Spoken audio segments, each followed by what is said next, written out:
The front of the Ninja 400 comes from the factory with a fairly basic fork suspension setup.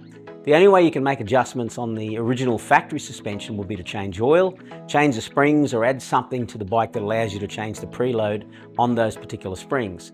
Well, what you can't do is make adjustments to the compression or rebound damping. So as with the rear suspension, it was set up from the factory to satisfy the average rider with average skills doing average things on the road. So in this video, we'll install a high-performance Bitubo pressurized fork cartridge system that was designed to turn this into a track-ready bike.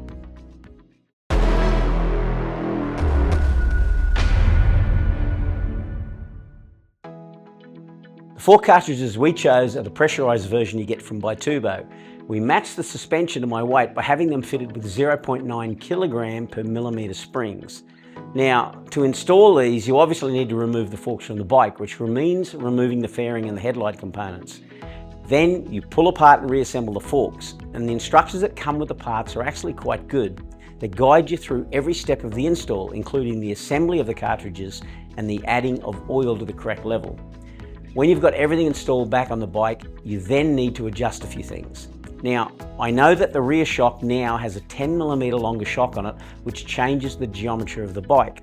So on advice from my good buddy Chris down there in Melbourne, who looks after the Superbike school bikes, I set the distance between the front axle and the bottom of the lower triple clamp to 492mm. That is a little bit more than standard, and that will offset some of the reduced trail caused by the longer rear shock. I added 4mm of preload, which resulted in a rider sag on the front of 35mm. Now, regarding damping, both fork cartridges have a damping adjuster on the top cap. One side handles the compression damping, which I fitted to the left side of the bike, and the other side handles the rebound damping, which I installed on the right. Now, why did I do that? Well, first, it makes it easy for me to remember. Right equals rebound. I just use the R's in front of both words. Second, it actually matches the damping setup on the rear shock, which has compression on the left and rebound on the right. Now, as a baseline, I first set the fork compression and rebound damping to the middle of their range, which is actually 11 clicks out from fully in. Then, just like I did on the rear, I turned the rebound in by a couple of clicks, made it a little bit slower to rebound, and went out a couple of clicks on the compression so it would compress quicker. The purpose of me doing that is to get the suspension to compress a little quicker than it rebounds. It's just something I prefer to do for the road, and certainly for the initial ride. Well, there you go, a sweet little Ninja 400 with the Bitubo race suspension ready to test. One final thing, the question often comes up, why do I choose Bitubo over the other options that are available? Well, first, I know and trust the product and am familiar with the setup after installing these on the Superbike. Second, these come with the correct spring weight for the weight of the rider using it.